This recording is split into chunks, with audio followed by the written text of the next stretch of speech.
보이지 않지만 분명히 존재합니다. 그 얼굴들의 모양은 넷의 앞은 사람의 얼굴이요, 넷의 오른쪽은 사자의 얼굴이요, 넷의 왼쪽은 소의 얼굴이요, 넷의 뒤는 독수리의 얼굴이니, 이 각각의 생물은 몸이 하나이지만 각 몸에는 네 얼굴이 있습니다. 사면의 얼굴이 있기 때문에 네 생물은 각각 동시에 네 방향을 모두 볼 수 있습니다. 선지자 에스겔이 이상에 나온 상징들을 해석하지 않고 성경 다른 곳에서 이 얼굴들의 의미를 직접 진술하지 않기 때문에 우리는 다만 상징들의 구체적인 적용에 대해 추측할 수밖에 없습니다. 주석가들은 다음과 같은 여러 견해를 제시하고 있습니다. 첫째, 사람의 얼굴은 영원한 분의 최고 상징이며, 사자는 통치권의 상징이며, 소는 인간에게 사용되도록 받쳐진 힘의 자연스러운 상징인 동시에 일종의 통치권을 상징하며, 독수리는 왕권의 상징입니다. 둘째, 얼굴들은 사복음서 기자를 상징합니다. 사자는 마태와, 사람은 마가와 동일시되며 또는 그 반대로 파악되기도 합니다.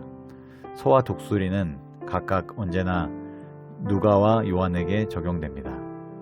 셋째, 후기 유대 전승에 의하면 에스겔의 순서를 따를 경우 이 네 형상은 광야의 진을 쳤을 때에 통상 르우벤, 유다, 에브라임 그리고 단 지파가 지녔던 깃발입니다.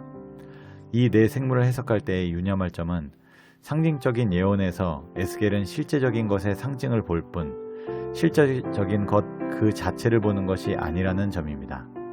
비유에서처럼 우리는 이상의 전체적인 목적이 무엇인지, 그리고 거룩한 진리를 전달하기 위해 회화적인 표현에 어떤 특징이 의도되었는지를 배워야 합니다. 먼저 이상의 배경을 확인할 필요가 있습니다. 예언적 제시의 목적은 나라가 계속적인 침략으로 폐허가 되었고 거민의 대부분이 외국으로 사로잡혀가 있는 때에 유대인들에게 용기를 주기 위한 것이었습니다. 압제를 받는 이들에게는 하나님이 더 이상 통제하지 않는 것처럼 보였습니다. 많은 사람들은 이방 나라들이 마음대로 약탈하는 것을 보고 하나님이 더 이상 돌보지 않는 것으로 이해했습니다. 사람들은 역사의 흐름 속에 있는 하나님의 손을 보지 못했습니다. 그들은 거룩하고 지배적인 목적이 작용하고 있었다는 사실을 알지 못했습니다. 지배적인 능력이 세상 통치자들의 일을 간섭해야 한다는 것과 하나님이 아직도 지배하고 있다는 것을 보여주기 위해 이상이 주어졌습니다. 이것이 이 이상의 전체적인 목적입니다. 그러므로 어떤 해석이 시도되든 이 목적과 일치해야 합니다. 네 생물들은 하늘의 존재들을 상징합니다. 이미 지적한 것처럼 하나님을 섬기는 네 머리와 네 날개를 가진 존재가 있다고 상상할 필요는 없습니다.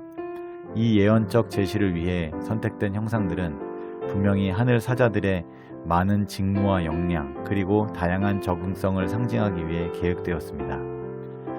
저와 여러분은 지금 절망 가운데 있나요? 우리가 낙심할 필요가 없는 것은 절망 가운데 희망이 있기 때문입니다. 비록 지금은 희망이 보이지 않고 느껴지지 않더라도 참음으로 기다리면 분명히 경험하게 될 것입니다. 잠시 기도하겠습니다. 하나님, 절망 가운데 있는 모든 이들에게 위로해 주시기를 간절히 기도합니다. 그들이 지금은 비록 힘들고 괴롭지만 회복시켜 주실 주님에 대한 신뢰를 가지고 용기를 잃지 않게 하옵소서. 돌보시는 주님께 대하여 믿음을 잃지 않고 희망을 갖도록 복을 허락하여 주옵소서. 예수님의 이름으로 기도합니다. 아멘.